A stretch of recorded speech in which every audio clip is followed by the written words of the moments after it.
ஸ்ரீமதே ராமானுஜாய நமः. ஸ்ரீமதே வரவர முனையே நமः. ஸ்ரீ வாதூல குரவே நமः.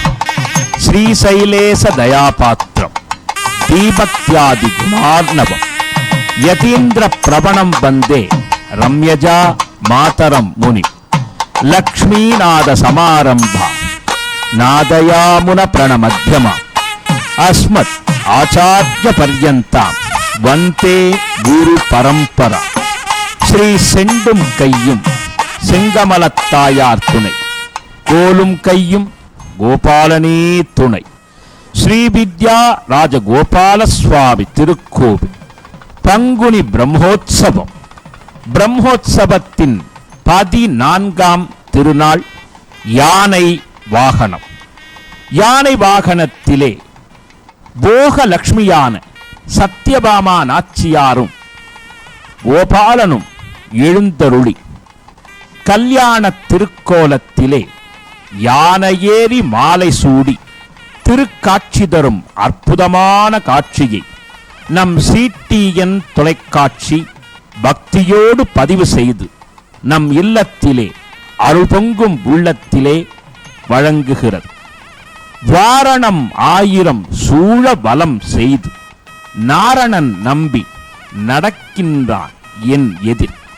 பூரண பொற்குடம் வைத்து புறம் எங்கும் தோரணம் நாட்ட கனாக்கண்டேன் தோழி நான் என்று ஆண்டாள் அருளிய பாசுரத்திற்கேற்ப 1000 யானைகள் புடைசூழ வந்து நாரணன் தன் கரம் பற்றியதை ஆண்டாள் நாச்சியார் திருமொழியில் சாதித்தாள் என்றால், அந்த 1000 யானையின் ஓருருவாய் நம் யானை வாகனம் அமைந்தருள சர்வேஸ்வரனான பகவான் அன்று ஆண்டாளை மனம் புரிந்து கொண்டதைப் போன்று எந்த பூமி பிராட்டி ஆண்டாளாக வந்தாளோ அதே பூமி பிராட்டியே சத்யபாமையாக திரு அவதாரம் செய்தனள்.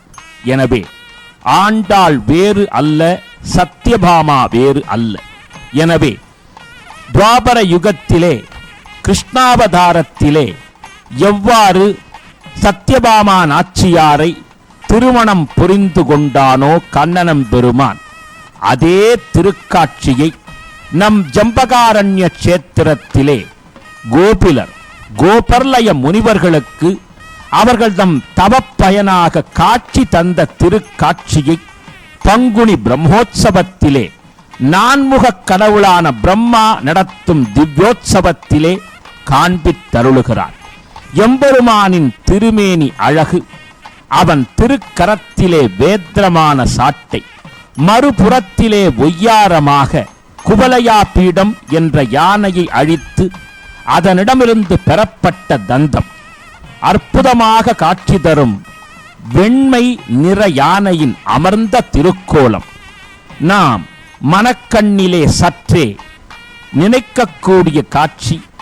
தேவர் உலகத்திலே அன்று தேவேந்திரன் மகாலட்சுமியின் மாலையை துர்வாச முனிவர் தந்த பொழுது அலட்சியமாக தனது ஐராவத யானையின் மீது தூக்கி வீச, ஐராவதன் மகாலட்சுமியின் மதிப்பு தெரியாமல் அம்மாலையை தன் காலிலே இட்டு மிதிக்க, கோபம் கொண்ட துர்வாசர் கடுமையாக சாபம் தந்து தேவலோகம் மூழ்கட்டும் என்றவுடன் ஒட்டுமொத்த தேவர்களும் தங்களது சகல செல்வத்தையும் இழந்துவிட, ஸ்ரீமன் நாராயண சரணௌ சரணம் பிரபத்யே ஸ்ரீமதே நாராயணாய நமஹா என்று சொல்லி வைகுண்டபதியான பகவானிடத்திலே சரணாகதி செய்து அவன் திரு உத்தரவுக்கிணங்க க்ஷீராப்தி மதனம் என்னும் பார்க்கடலை கடைந்த வைபவம் கண்முன்னே நிற்கிறது.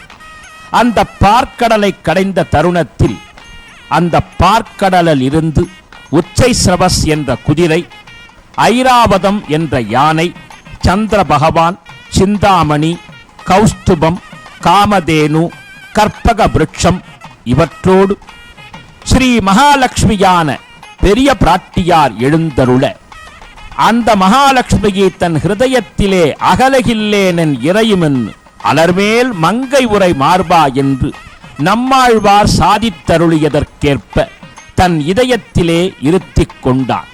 அந்த ஒரு அற்புத வேளையை இந்த தருணத்திலே ஞாபகம் வைத்துக் கொள்வது அவசியமாகிறது. அந்த ஐராவத யானை அவ்வாறு செய்ததால் தான் க்ஷீராப்தி மதனம் என்னும் பார்க்கடல் கடையும் வைபவம் கிடைத்தது. மகாலட்சுமியும் தோன்றினாள், அமுதமும் தோன்றியது.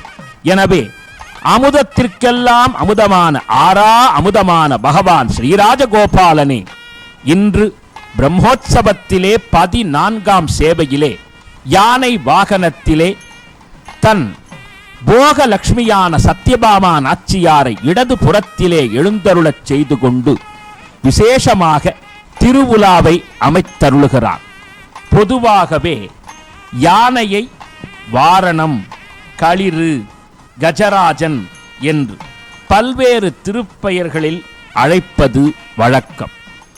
நம் ஆலயங்கள் அனைத்திலுமே அதிகாலை வேளையிலே விசேஷமாக கோபூஜை, கஜபூஜை வழிபாடுகள் நடத்துவதும் இயல்புதான். முக்கியமாக யானை என்று சொல்லக்கூடிய அற்புதமான விலங்கினை முன்னோக்கி நிறுத்தி, அதாவது யானையின் முகம் பெருமாளை காண்பது போலே நிறுத்தி விசேஷமாக தீபாராதனை நடத்தப்படும். காரணம், மகாலட்சுமி யானையின் மத்தகத்திலே எழுந்தருளி இருக்கிறபடியினாலே லக்ஷ்மி பெருமாளை காண வேண்டும், பெருமாள் மகாலட்சுமியை நோக்க வேண்டும். அதன் மூலம் லக்ஷ்மி கடாட்சம் கிடைக்க வேண்டும் என்பதற்காகவே அதிகாலை வேளையிலே கோபூஜை, கஜபூஜை நடத்தப்படுகிறது. அதிலும் கஜேந்திரனாகவே, கஜேந்திர வரதனாகவே பெருமாள் எழுந்தருள்வது சிறப்பென்றால், இற்றை நாளிலே அந்த கஜேந்திர வரதனே இங்கே கண்ணனாக, கார்முகில் வண்ணனாக எழுந்தருளி யானையேறி மாலை சூடிய மாதவனாக, மன்னார்குடியை ஆளும் மதுசூதனனாக, கோபிலாதி முனிகள் தொழுதேற்றும் கோவர்தன கிரிதரனாக, அற்புதமாக பரவாசு தேவனாக எழுந்தருளுகிறான் என்றால், யானை வாகனத்தின் அற்புதமான சேவை நம் மனதிலே நிலை பெற்று விடுகிறது. நாம் யானை வாகனத்தில் வரும் பெருமாளை சேவித்தால் வாழ்விலே உயர்வு, முன்னேற்றம், மிகப்பெரிய ஆளுமை இவைகளை பெறலாம். ஒருவருடைய ஜாதகத்திலே கேந்திரத்திலே 1, 4, 7, 10 ஆகிய இடங்களில் குரு பகவானும் சந்திர பகவானும் இருந்தாலோ கஜகேசரி யோகம் என்ற ஒரு நிலையை ஜோதிட விற்பன்னர்கள் உறக்கப் பேசுகின்றனர். அந்த கஜகேசரி யோகம் என்பது சம்பந்தப்பட்ட ஜாதகரை மிகப்பெரிய நிலைக்கு உயர்த்தும் என்றே சொல்லப்பட்டுள்ளது. நமது திருத்தலத்திலே ராஜ மன்னார்குடியிலே பெருமைக்கும் பெருமை சேர்க்கும் விதமாக அகில புவனங்களும் போற்றக்கூடிய விசேஷமான செங்கமலம் என்ற யானை நம் ஆலயத்தினுடைய அற்புதத்தை, அதிசயத்தை, உண்மையை பறைசாற்றுகிறது என்றால், செங்கமல யானையை காண்பதற்காகவே எங்கெங்கிலும் மக்கள் ஓடோடி வந்து பார்க்கிறார்கள் என்றால், அதுவே யானை வாகனத்தின் முக்கியத்துவத்தை எடுத்தோதுகிறது. இதோ யானை அற்புதமாக எழுந்து நடந்து வந்தால் எப்படி இருக்குமோ அப்படி ஒரு காட்சியை யானை வாகன மண்டபத்திலிருந்து நம் சிடிஎன் தொலைக்காட்சி குழுவினர் வழங்கிக் கொண்டிருக்கின்றனர். பொதுவாக கனவிலே யானையை கண்டால் யானை துதிக்கை உயர்த்தி ஆசீர்வதிப்பது போல் நாம் கனவு கண்டாலும், யானை நமக்கு மாலை சூட்டுவது போல் கனவு கண்டாலும், யானையின் மீது நாம் அமர்ந்து செல்வது போன்று கனவு கண்டாலும், நம் வாழ்வில் ராஜயோகம் கிடைக்கப் போகிறது என்பது நாம் இங்கே குறிப்பிட வேண்டிய செய்தியாகும். நமது சோழர் வரலாற்றிலே கரிகால் பெருவளத்தான் என்ற சோழ மாமன்னனை அவர் தம் சரித்திரத்தின் அடிப்படையிலே சிந்தித்தால், ஒரு சமயத்திலே அந்த கரிகாலன் என்ற பெயர் அம்மன்னனுக்கு வருவதற்கே சிறு வயதில் பட்டத்திற்கு அவன் வரக்கூடாது என்று அவனுடைய உறவினர் அவன் வசித்த இல்லத்தை தீக்கிரையாக்க அதிலே ஏற்பட்ட தீக்காயத்தோடு தப்பினான் அவன். பன்னெடும் காலம் கழித்து அவன் சோழ மண்டலம் திரும்பிய சமயத்திலே சோழ மண்டலத்தை ஆட்சி செய்ய மன்னர்கள் இல்லாத காரணத்தால் அக்கால வழக்கப்படி ஒரு யானையின் துதிக்கையிலே மாலைதனை கொடுத்து அம்மாலை யார் கழுத்தில் சேர்கிறதோ அவனே மன்னன் என்ற நியமனம் அக்கால வழக்கம்.